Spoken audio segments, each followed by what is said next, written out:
What's your mindset going into the last game? Obviously, it's weird, right? Yeah. It's our last game of the season. We just want to go out. I mean, I just want to go out there and compete, man. I love playing this game. So my mindset is to prepare like I always do, and just go lay it all out there like I always try to. And so I'm pumped up, man, to play against a division rival. They got a lot that they're playing for, and we want to go in there and finish the season with a win. That's most important. We just want to go in there and get a win against a really good football team. But I just want to go out, man, and compete. That's what I love doing. I love going out there and playing against some of the best players, and going out there with your teammates and playing as hard as you can. Do you use the chance to be a spoiler as motivation, or or is it just all about doing what you want to do? It's more so just you just want to go and win. If you just want to go and win, if you can do that along the way, then cool. But if you start thinking like that, then your motivations are wrong. You think about the wrong things. So we have a long way to go to get to where we want to be, and there's a process that we got to go through, and there's a lot of work that needs to be done. And so my focus now is just continuing to grow and gaining all the information that we can from this year, recapping it at the end, but most importantly, just focused on getting this win and then moving forward. Expectations this year were unrealistic going into the year, or did you? Or? I don't think so. No, I don't think so. Because when we show flashes of what we can be, then everyone's like, oh, well, there it is. But then we weren't consistent enough. We were not consistent enough all year, especially in the details of our assignments. That's one area that has to and will be cleaned up. Just from thinking about little things that come to mind right now. But absolutely, I don't think any expectation is ever too far out there for any team in the NFL. You see a team that is first place and all those things that we just played on Monday night, and we're right there, as ugly as it was, to try and get a win. So anytime the expectations too high, too low, I don't really think that there really is a difference. Having gone through 0-10, that must be a unique experience, but the level of frustration, obviously because the expectations internally and externally were high versus a team that was up and coming, is this one maybe harder to handle than that one? I think for some, absolutely. For me, going 0-10 and then how I feel right now is about the same. We're not in the playoffs, so sitting there and having to know that other people are playing and you're not, that sucks. That it does. And so, whether you're 0-10 or you're 6-9 right now and not making the playoffs, they both hurt. Because your end goal is to hopefully win your division, get a chance in the playoffs, and win a Super Bowl. And that'll never change. My mindset will never change on that. How does the feeling, I guess, watching per se the playoffs this year compare to you individually last year, still watching, but your team's still in it? It sucks. It's two different kind of suck too. Because last year I broke my ankle, couldn't do anything about it. This year we didn't win enough games, and so it's a different feeling, but it's still the same kind of feeling that it's an opportunity that we don't get, and it fuels. If it fuels the right people, it'll propel us going forward. Derek, what will your process be come Monday? The season's over. You have 16 weeks, or in your case, a few less weeks to look at everything. What will you start doing come Monday? What's the big goal? Rest, get right into it. What do you think? Yeah, I definitely have to let my body rest for certain things and all that. But whatever I can do and whatever my trainers allow me to do, get back into it that way. You want to take a break mentally just from that grind. I always try and give myself 14 days, but I never. I always set that out there. I never make it, and I won't this time either. But I do have to give myself a break though, because I didn't get one last year. Right. As soon as the season was over, I was back into it. And, I think maybe I had like 7 days in between where I got cleared and coming back into here. So, I'm definitely going to take a mental break, but physically getting ready, to be better. I'll definitely come in better shape. Eating better. Whatever I got to do. I'll definitely come in better come April. Do you already have some ideas on some of those things that you can do to get better? I have notes that I've written down over the course of time that I keep with me. I don't have a plan right now, to be honest. I'm I'm so focused on this game to try and win this game that I have not. Part of the 14 days. Yeah, I have not sat there and written it out. I haven't. I wish I had something better for you, but I haven't. Derek, you've talked the last couple weeks a lot about details and how that's been one of the problems on offense. Why does that happen? Why weren't you guys able to fix that when it's going on during the year and say, okay, details are an issue, let's solve this right now, as opposed to absolutely. Some things are things that happen over time, and they talk about habits and things like that. Well, bad habits take a while to break too, and we have to be able to address those things. And really, it just takes. It's easy, but it's not simple. Or I should say, it's simple, but it's not easy.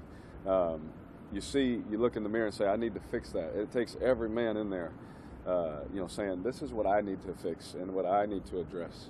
As long as we don't point fingers and blame other people, we just look in the mirror and fix what we have to do, and collectively we will be better going forward. So what's the balance as a leader? What's the balance? You obviously don't want to point fingers, as you say, but yes. If there are guys who aren't doing the fixes they need to do, how do you sort of let them know that they need to do it without being a finger pointer? You just got to address it, just like a coach would with a player. The best coaches just come to you and directly just say, hey, man, this is what I expect out of you. This is what we need. And it's not in a bad way. He's just trying to give you some good correction, some good help that will propel you going forward. Same thing with a teammate. Everyone has different personalities. You know how to approach different people, and those things can't all be the same. You go to certain people, you just address. You have awkward conversations. I've had plenty of those, awkward conversations that have to be had so that this team and this organization going forward, we can be better. Last question here, guys. Sorry. What kind of atmosphere are you expecting this weekend? Raiders going back to LA. Anytime we've traveled south, that be LA, San Diego in the past, our fans travel really well and give us a good atmosphere.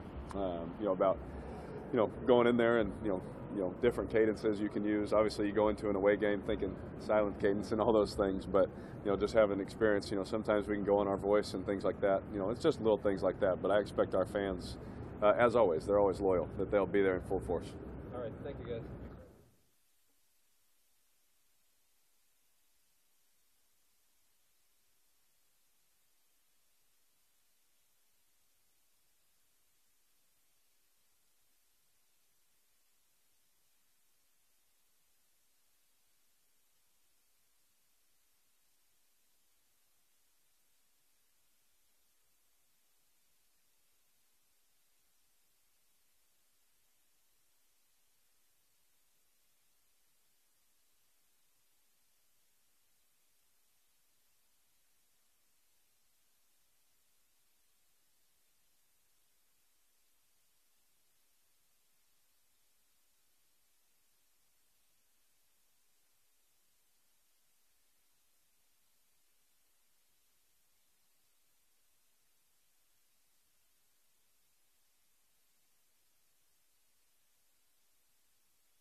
All right, we're ready to get ready for the Chargers. A little bit of a short week with the Monday night and the travel back, but we've adjusted today a little bit and getting ourselves ready to go. They've got, obviously, Phillip Rivers been doing it at a high level for a long time. Good football player, a lot of explosive passes down the field. Keenan Allen had a tremendous season. Gordon, very good back, and their rush is as good as any in the league. So, good football team, and should be a good game. Questions? Crabtree, his snaps were down on Monday. Was he hurt, or is that what was the deal with that? No. He I think he was bothered a little bit at the end of the game with a hamstring. But missed opportunity. I think he had one that would have been close to a touchdown, if not a touchdown. So, yeah, and that's what it was. Carr talked the last couple of weeks about details, little details being an issue, why things haven't gone right. How does that happen? He said it's sort of something that's crept in become a habit. How does that happen, and how do you go about fixing that as a coach? Yeah, that's the difference between winning and losing. You know, the execution of basic plays. So you get a design to get a guy free. The guy runs the right route. The quarterback throws the ball on time. It all works together.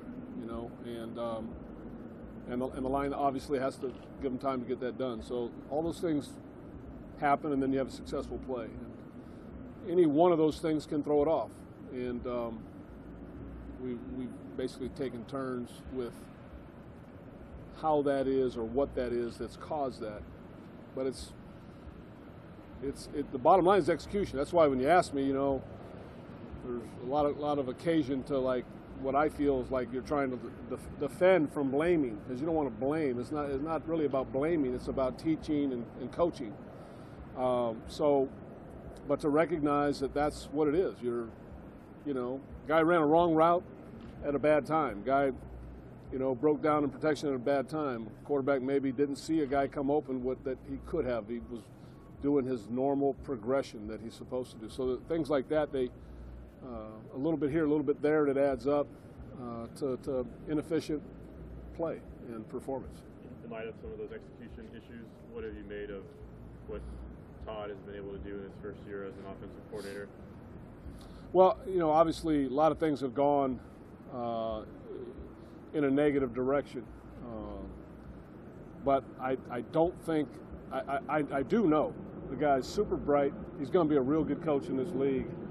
And I believe in him, So those are not things that people want to hear right now, because the reality is we've underperformed offensively this year, and so there's going to be those kind of questions. And I think we all understand that. I understand it. He understands it. But it doesn't change my belief. It's what I know. And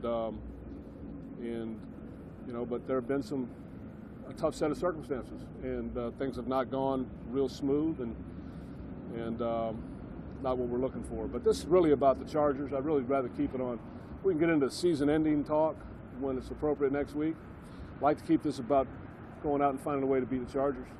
On that note, then, David Amerson, he's been working a while to get onto that field to play this Sunday, given it's his last chance. Do you think he will practice today and to have this to gauge whether or not he can have that opportunity? Yeah, I mean, today's going to be a little bit of a walkthrough. So,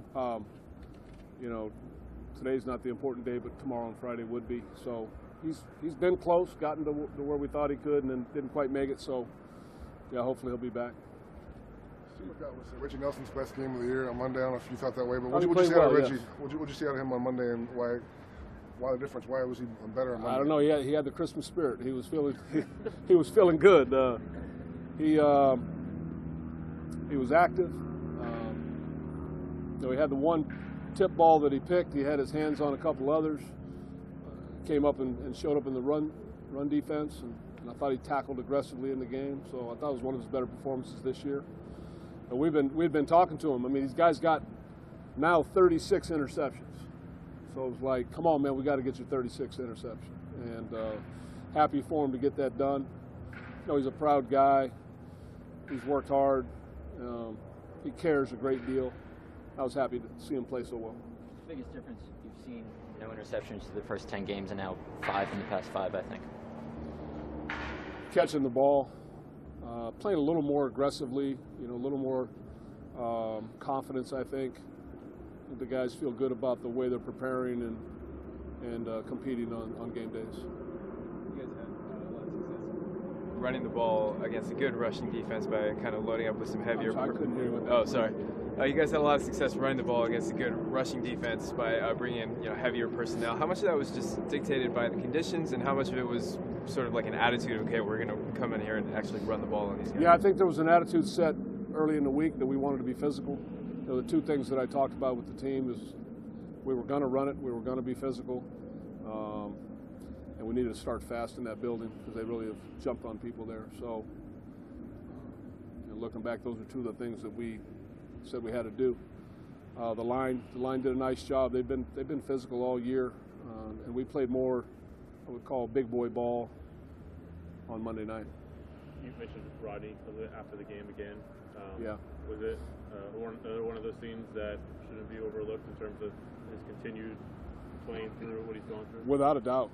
What he's given up for the team right here the last couple of weeks is it's extraordinary. There aren't a lot of people that are willing to do that. So he's been there for his team and his teammates and performing well. So it's not like a guy that's making it to the game and then not performing and actually hurting the team. He's performing well. It's admirable, for him to tough it out, deal with the pain, and make it to the game and play as well as he has. Given how small some of those details are and how close some of these games are, how close or far away do you guys feel you were from being how good you wanted to be this year?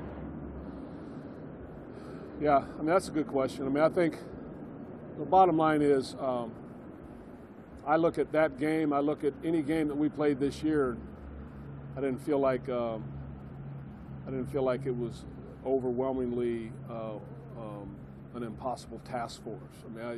We go into that game. That team's 13-2. Really, I feel like we let one get away, and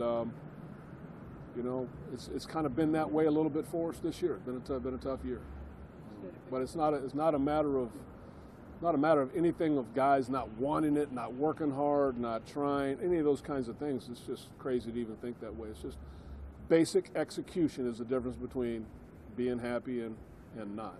And in some key moments, we've had some unfortunate situations happen. Ball on the ground, ball intercepted, a missed field goal, things like that are not what you need to do if you want to win those games. And we know that because we had an example last year of us going and closing games like that and winning those things. So it comes down to making plays, and I think the biggest difference in 2017 and 2016, the biggest number one thing is the turnover differential. And it showed itself again on Monday when we're, I think, -3 in the game. And it's hard to win an NFL game being -3. You talked about 5 weeks ago about the team playing with a sense of urgency. Yeah. Did you feel like they did, and how does that carry over to a final game that really doesn't mean anything in terms of well, it means a lot to us. It's our last opportunity to come together, this group of men, last time we'll be together. And it's a great opportunity for us to finish the year the right way, come together and play well. Yeah, I don't think there's any doubt. Last couple of games have been like what you look for in terms of effort and energy put out. Now the execution gets cleaned up a little bit, and it goes really well. So that's what we do. As a coaching staff, I think the number one thing for us to continue to do is to build belief and to continue to work hard, and that's what we're doing. With that drop off in turnover differential, there's been a drop off naturally in field position. Yeah. On Monday. Not on Monday. Yeah. There were a lot of opportunities in that regard. Yeah. You had no points in any of those drives. Right. Did not scoring or just the way those drives ultimately didn't culminate in points, were those revealing in any regard in terms of the inability to take advantage of those opportunities, just the way the execution fell short on those? Yeah, well, again, I think we repeatedly gave ourselves an opportunity, being right there knocking on the door, and you need to take advantage of those opportunities, and you go home happy. We talk a lot on defense about pre-snap disguising certain things from a special team standpoint, kickoff return, when the opposition is so clearly avoiding Cordero, and as has been the case multiple times this season. Is there anything that you can do pre-snap to try to get the ball in his hand still, even though going into it they're going to want to kick it a little higher, a little less? Are you looking for a spot on the staff? Is that what I'll let you take that up with Coach Seeley when the next time you get a chance to talk to him. All right, guys. Thank you. All right, appreciate it.